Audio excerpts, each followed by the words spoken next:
ونشهد أن سيدنا ونبينا محمدا عبده ورسوله صلى الله عليه وسلم. أما بعد، وعن سهل بن سعد الساعدي رضي الله عنه قال قال رسول الله صلى الله عليه وسلم: ساعتان تفتح فيهما أبواب السماء وقل ما ترد على داع دعوته عند حضور النداء والصف في سبيل الله. قال ابن عمر رضي الله عنه: لعن أقف موقفا في سبيل الله مواجها للعدو لا أضرب بسيف ولا أطعن برمح ولا أرمي بسهم أفضل من أن أعبد الله 60 سنة لا أعصيه.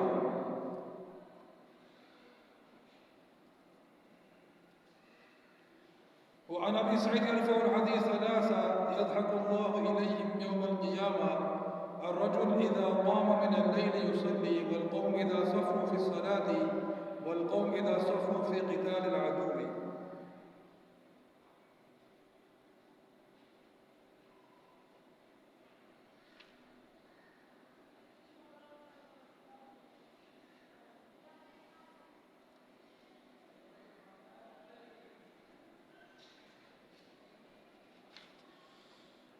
تین حدیثیں پڑھی. پہلی حدیث ہے حضرت سہل بن سعد الساعدی رضی اللہ تعالیٰ عنہ سے روایت ہے. ابو داود نے اس کو نقل کیا ہے کہ نبی کریم صلی اللہ علیہ وسلم کا مبارک ارشاد ہے کہ 2 وقت ایسے ہیں کہ جس میں آسمان کے دروازے کھل جاتے ہیں اور بہت کم کسی دعا کرنے والے کی دعا رد ہوتی ہے. ایک تو اذان کے وقت اور دوسرا فی سبیل اللہ یعنی میدان جہاد میں صف بندی کے وقت.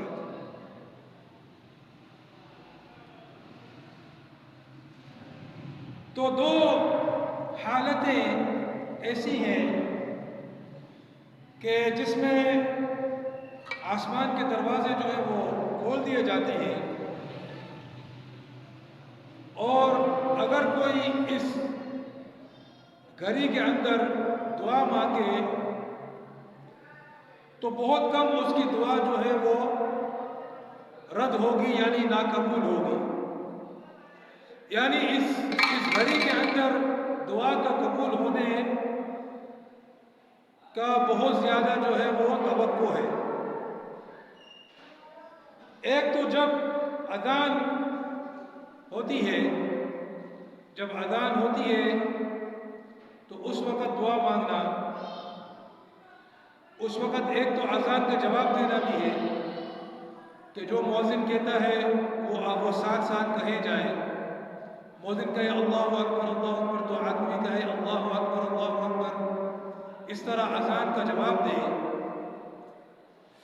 اور درود شریف پڑھے، اور جو دعا ہے اذان کے بعد پڑھنے کی وہ بھی پڑھے، اللہم رب هذه الدعوة التامة، پوری دعا جو ہے.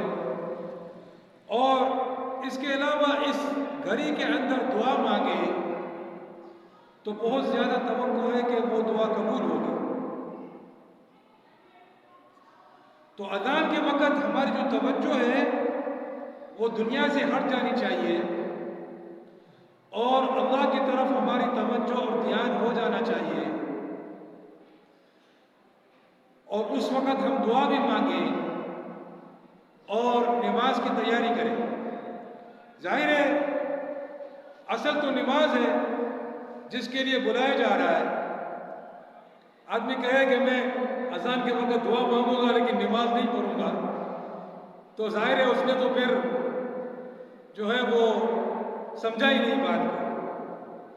نماز تو فرض ہے. تو اذان جب ہوتی ہے اس وقت ہم ہر چیز سے جو ہے ہٹ کر اللہ کی طرف جو ہے وہ ہو جائے اور ہماری توجہ اللہ کی طرف ہو جائے. ہم اللہ سے دعا بھی مانگیں، اذان کا جواب بھی دیں اور نماز کی تیاری کریں. آج کل بہت سے لوگ جو ہے وہ بہت سے کیا بلکہ اکثر لوگ اذان ہوتی ہے پتہ ہی نہیں ہے، اپنی دنیا میں مگن ہے. بلکہ ایسے بھی لوگ ہیں جو گناہوں میں مشغول ہوتے ہیں، مثلا گانے سن رہے ہیں وغیرہ وغیرہ، اور اذان ہوتی ہے پھر بھی گانے اپنے بند نہیں کرتے، اسی میں مشغول رہتے ہیں۔ توبہ استغفر اللہ العظیم۔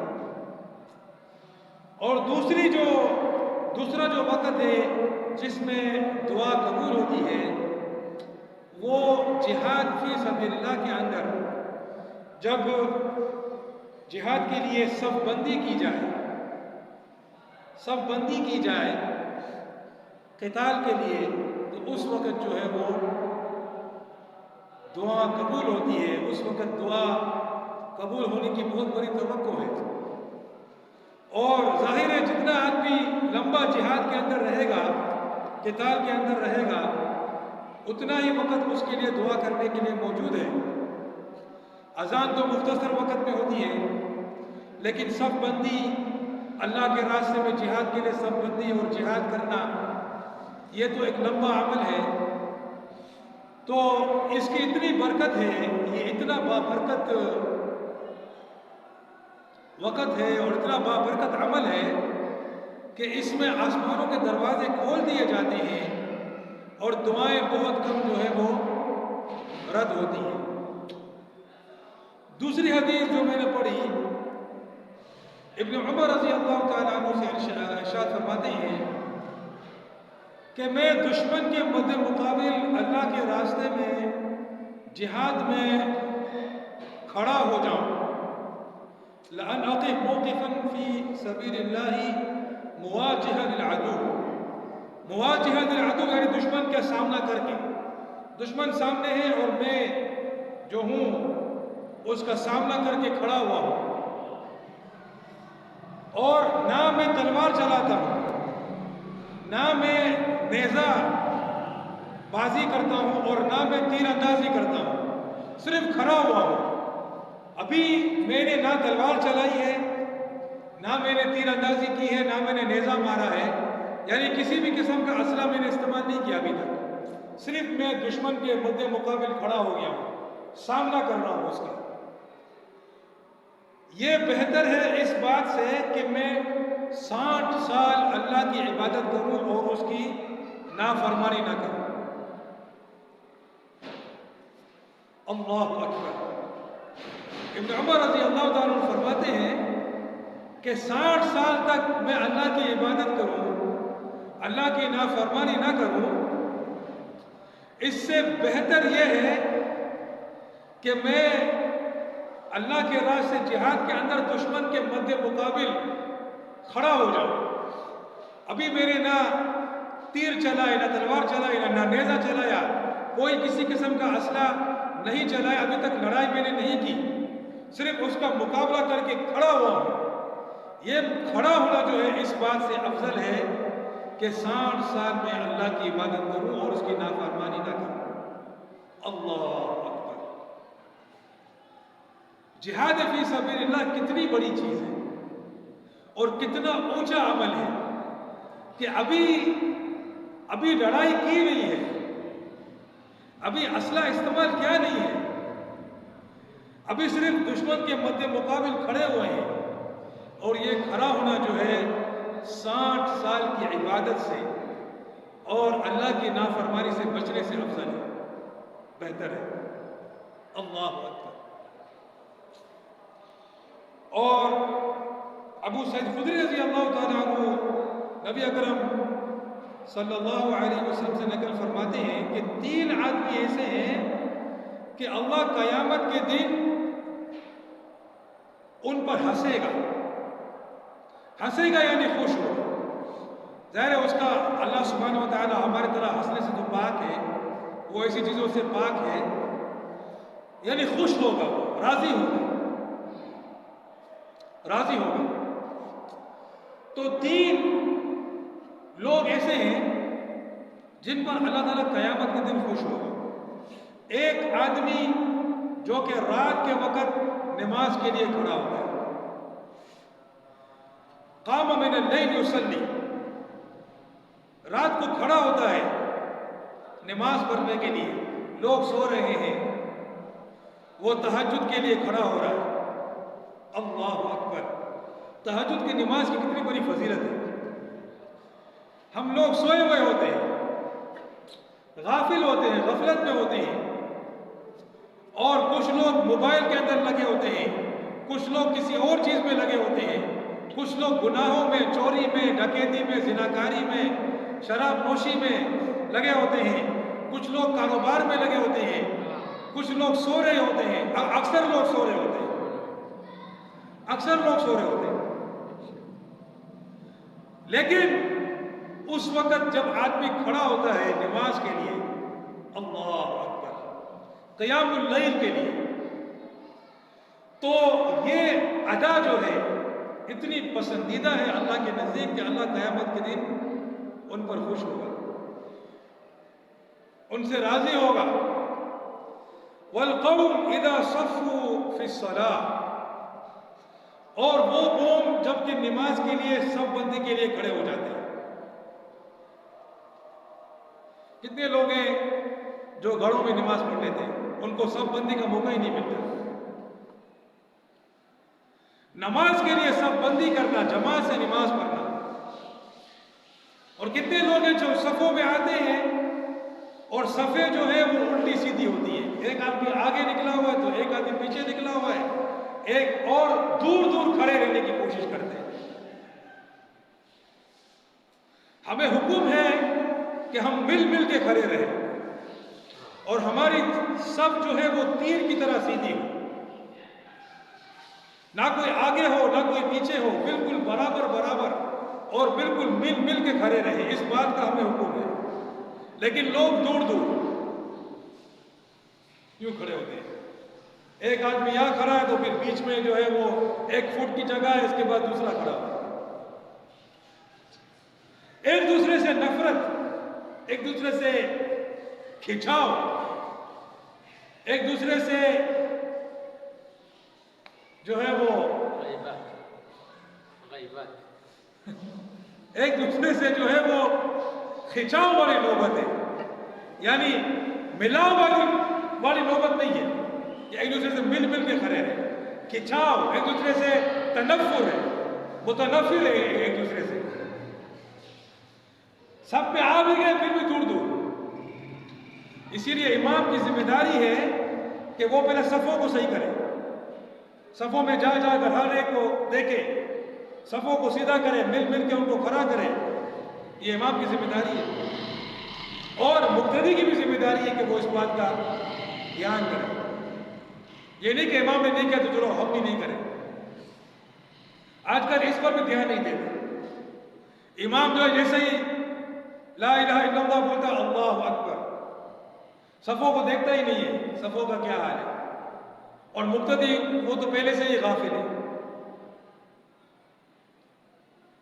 اور بعض دفعہ ایسا ہوتا ہے کہ امام اگر صفوں کو صحیح کرتا ہے تو مقتدی ناپسند کرتے ہیں, نعوذ باللہ, کہ بھائی وہ صفوں کو صحیح کیوں کر رہا ہے, وہ ہمیں کیوں اس طرح آگے پیچھے دائیں بائیں قریب قریب ہونے کو کہہ رہا ہے, کیوں ایسا کر رہا ہے. لا حول ولا قوت الا باللہ. توبہ استغفر اللہ. اللہ کے کسی حکم کو ناپسند کرنا ہی تو کفر والی بات ہے. تو جب قوم صف پہ کھڑی ہو جاتی ہے نماز کے لیے تو یہ وہ قوم ہے جس پر اللہ راضی ہوگا, خوش ہوگا, اور اتنا راضی ہوگا کہ اس کو ہنسنے سے تعبیر فرمایا حدیث میں کہ وہ ہنسے گا. حالانکہ اللہ پاک تو ہنسنے سے پاک ہے, ظاہر ہے وہ تو اس کے تو اس طرح کوئی اعضاء اور جوارے نہیں ہیں جس طرح ہمارے ہیں, وہ تو چیزوں سے پاک ہے, جسم سے پاک ہے, روح سے پاک ہے, مگر اتنا راضی ہوگا کہ گویا کہ وہ ہنس رہا ہے. اس کو ہنسنے سے تعبیر فرمائے, حالانکہ مراد حقیقی طور پر ہنسنا نہیں ہے. وَالْقَوْمِ إِذَا صَفُّوا فِي قِتَالِ الْعَدُوِّ, اور وہ قوم جو کہ صف بندی کرتی ہے دشمن سے لڑنے کے لیے. یہ تیسری چیز فرمائی. پہلی چیز وہ آدمی جو کہ رات کو نماز کے لیے کھڑا ہوتا ہے, اللہ پاک اسے اتنا راضی ہوتا ہے کہ قیامت کے دن اس سے بہت راضی ہوتا ہے. دوسری وہ قوم وہ لوگ جو سب بندی کرتے ہیں نمازوں کے اندر، یعنی جماعت کے ساتھ پابندی کے ساتھ نماز پڑھتے ہیں، پابندی کے ساتھ جماعت کے ساتھ نماز پڑھنے والے ہیں، اللہ پاک ان سے بہت راضی ہو۔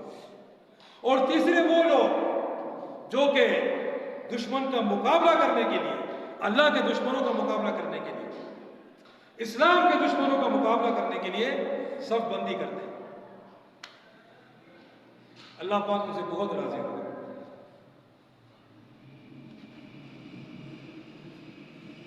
حضرت عبداللہ بن عبید لیثی رحمۃ اللہ علیہ فرماتے ہیں کہ جب لشکر کفار اور لشکر اسلام کی دونوں صفیں لڑنے کے لیے آپس میں مل جاتی ہیں تو اللہ تعالیٰ موٹی آنکھوں والی حوروں کو آسمان دنیا تک بھیج دیتا ہے۔ جب یہ حوریں مجاہد کے لڑنے اور آگے بڑھنے سے خوش ہو جاتی ہیں تو دعا میں کہتی ہیں اللہم ثبتہ، اے اللہ اس کو ثابت قدمی عطا فرما۔ لیکن اگر یہ مجاہد میدان جنگ سے بھاگ کر پیچھے ہٹ جاتا ہے تو یہ حوریں چھپ جاتی ہیں، اور اگر وہ شخص لڑتے لڑتے شہید ہو جاتا ہے تو دو حوریں اس کے پاس اتر آتی ہیں اور اس کے چہرے سے مٹی ہٹا دیتی ہیں، اور دونوں اس طرح دعائیں مانگتی ہیں اللہم افر من افرہ وطرب من طربہ، اے اللہ جس کافر نے اس شہید کو خاک میں لطپت کیا ہے آپ اس کو خاک میں ملا دیں، جس نے اس کو خاک آلودہ کیا ہے آپ اس کو بھی خاک آلودہ کر دیں۔ اللہ اکبر، کتنا بڑا مکان ہے، مقام ہے۔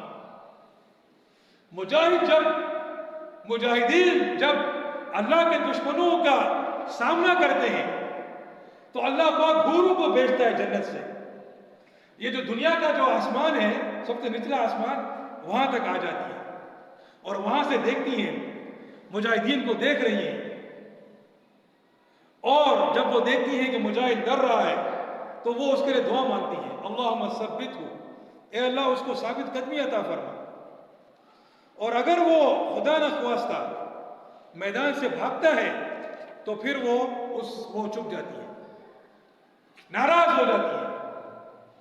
لیکن اگر وہ لڑتا ہے پامردی کے ساتھ اور لڑتے لڑتے شہید ہو جاتا ہے تو ان میں سے دو حوریں اب آسمان دنیا سے بھی نازل ہوتی ہیں، زمین پر آتی ہیں۔ اللہ اکبر، اللہ اکبر، اللہ اکبر، کیا ہی مقام ہے، شہید کا کیا مقام ہے۔ اس لیے جو شہید ہو جاتے ہیں ان کے چہرے پر مسکراہٹ ہوتی ہے، ہاں، ان کے شہداء جو ہوتے ہیں ان کے چہرے مسکراتے چہرے ہوتے ہیں، حوروں کو دیکھ رہے ہوتے ہیں، حوریں آ رہی ہیں، اللہ اکبر، حوریں ان کے پاس آتی ہیں اور پھر دعا مانگتی ہیں کہ یا اللہ جس نے اس کو خاک آلودہ کیا ہے، مٹی میں لطپت کر دیا ہے، اس کو بھی تو اس طرح مٹی میں لطپت کر، اس کے لیے بدعا کرتی ہے، کافر کے لیے، اس آدمی کے لیے جس نے اس کو شہید کیا اس کے لیے بدعا کرتی ہے۔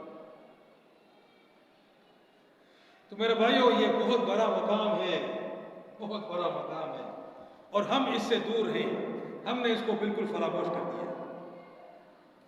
جہاد فی سبیل اللہ، اللہ اکبر، ہم نے اس کو بالکل فراموش کر دیا، حالانکہ کتنا بڑا اس کا اعزاز ہے کہ جب سب بندی کے لیے کھڑے ہو جاتے ہیں تو آسمانوں کے دروازے کھل جاتے ہیں، جو پہلی حدیث میں نے پڑھی تھی، اور دعائیں قبول ہوتی ہیں۔ جب مجاہد دشمن کے سامنے سب بندی کر کے کھڑا ہے اس وقت آسمان کے دروازے کھل جاتے ہیں، دعائیں اس کی قبول ہوتی ہیں، دعائیں بہت کم رد ہوتی ہیں اس وقت۔ اور ابن عمر رضی اللہ تعالیٰ عنہ فرماتے ہیں کہ اگر میں دشمن کے مقابل کھڑا ہو جاؤں اور ابھی تک نہ میں نے تلوار چلائی، نہ نیزہ چلایا، نہ تیر چلایا، کچھ بھی نہیں کیا ابھی تک، صرف اس کے سامنے میں کھڑا ہوں، دشمن کے سامنے، جہاد فی سبیل اللہ کے اندر، یہ بہتر ہے اس بات سے کہ میں 60 سال اللہ کی عبادت کروں اور اس کی نافرمانی نہ کروں، 60 سال تک نمازیں، روزے، زکوٰۃ، صدقات، خیرات، نوافل، نفل روزے، ہر قسم کی عبادت میں لگا رہوں، اس سے بہتر ہے کہ میں دشمن کے مقابل کھڑا ہو جاؤں، اللہ کے دشمن کے مقابل۔ وہ اللہ کے دشمن کے مقابل کھڑا ہونا اللہ کو اتنا پسندیدہ ہے کہ 60 سال کی عبادت میں بھی وہ اتنا جو ہے وہ اللہ پاک کی رضا حاصل نہیں ہوتی اتنی جتنی اس میں حاصل ہوتی ہے. اتنا اونچا عمل ہے. اور اللہ پاک ان سے قیامت کے دن بہت راضی ہوگا, بہت راضی ہوگا. اور جہاں آسمانوں کے دروازے کھلتے ہیں وہاں پر حوریں بھی جنت سے آ رہی ہیں. دنیا بھی آسمان پر آ گئی ہے, مجاہدین کے لیے دعائیں مانگ رہی ہیں, اے اللہ انہیں ثابت قدم رکھ, ثابت قدم رکھ. اور جب حوریں دعائیں مانگے, اللہ اکبر. اور اگر وہ شہید ہو جاتا ہے تو پھر وہ دنیا بھی آسمان سے بھی نیچے آ جاتی ہے, زمین پر آ جاتی ہے, اس کی طرف آتی ہے, اس کے اور جس نے اس کو شہید کیا اس کے لیے بددعا کرتی ہے. کتنا بڑا اعزاز ہے, کتنا بڑا عمل ہے, کتنا اونچا عمل ہے. اور آج ہم لوگوں نے جہاد فی سبیل اللہ کو یکسر فراموش کر دیا, یکسر فراموش کر دیا. اور کفار جو ہے ہم پر پوری طرح حملہ آور ہے, ہمیں تباہ کرنے پر تلے ہوئے ہیں, ہمارے شہر اجاڑ رہے ہیں, عورتوں بچوں مردوں سب کو قتل کر رہے ہیں. لیکن امت جو ہے جہاد فی سبیل اللہ سے بالکل دور ہے. کافروں کے لیے تو کوئی اعزاز نہیں, ان کے لیے نہ کوئی اجر ہے نہ کوئی اعزاز, ان کے لیے تو جہنم ہے. لیکن وہ پھر بھی اس دنیا کے لیے لڑتے ہیں. دیکھو اس دنیا کے لیے وہ لڑتے ہیں. اور مسلمان کے لیے تو دنیا تو ہے ہی, جو جہاد کرے گا دنیا میں تو کامیابی ملے گی, جو آخرت کا جو ہے خزانہ جس کا تصور بھی نہیں کر سکتے. لیکن ہم لوگ بے غیرت ہو چکے ہیں, نامرد ہو چکے ہیں, بے شرم ہو چکے ہیں, بزدل ہو چکے ہیں, دنیا کے اندر مشغول ہیں, دنیا سے محبت اور موت سے نفرت. حدیث میں ہے کہ جب یہ چیز تمہارے اندر آ جائے گی نا, جب دوسری اقوام تم پر اس طرح ٹوٹ پڑیں گی جیسا بھوکا دسترخوان پر ٹوٹ پڑتا ہے. آج وہی حالت ہے. تو میرے بھائیو, اس کے لیے ہمیں جہاد فی سبیل اللہ کو زندہ کرنا ہے.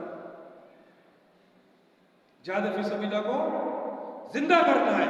اس بھولے ہوئے فرض کو دوبارہ جگانا ہے.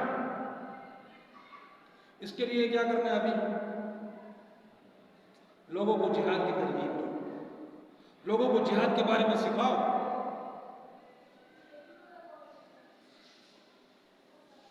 جہاد کے لیے نکلو, اپنے گھروں کے اندر خود بھی نکلو اور دوسروں کو بھی نکالو.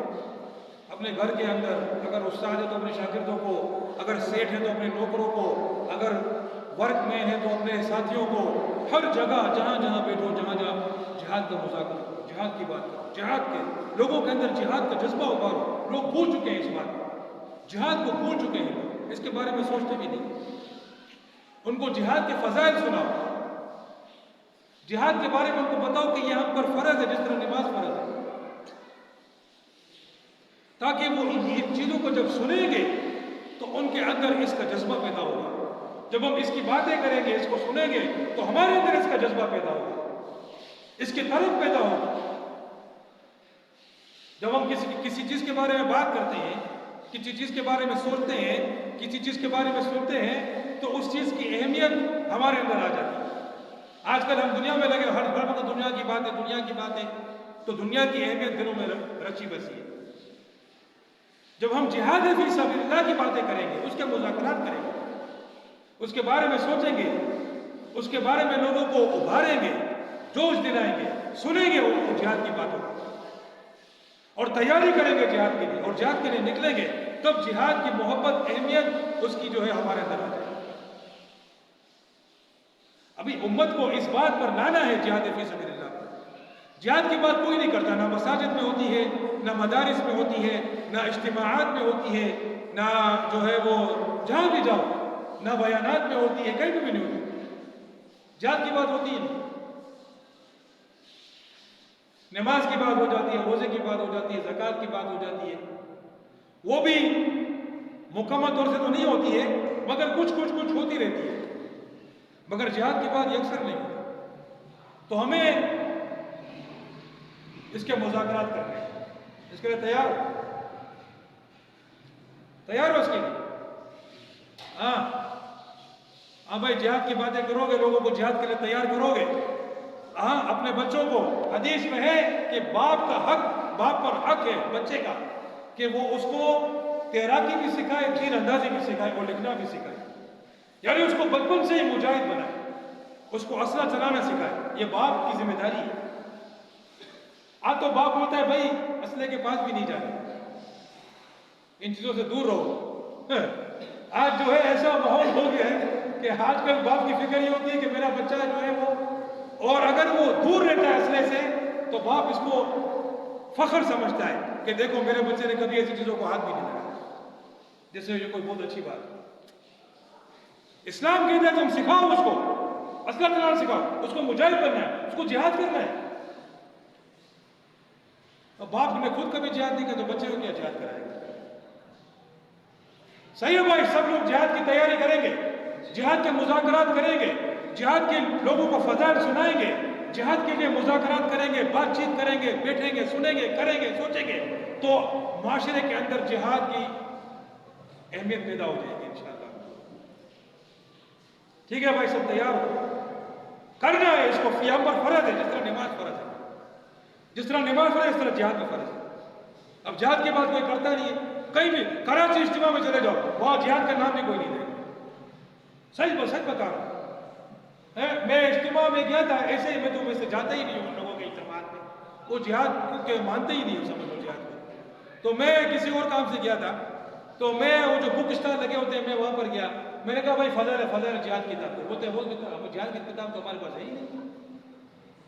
جہاد کی کتابیں بھی نہیں ہوتی ہوں ان کے بک اسٹال میں. بات کرنا تو بہت دور کی بات ہے. وہاں پر جو بک اسٹال لگتے ہیں اس میں جہاد کے موضوع پر کتابیں بھی نہیں ہوتی. تو اس موضوع کو ہمیں زندہ کرنا ہے، اس عمل کو ہمیں زندہ کرنا ہے. سب تیار ہو گئے؟ ہاتھ اٹھا لو سب.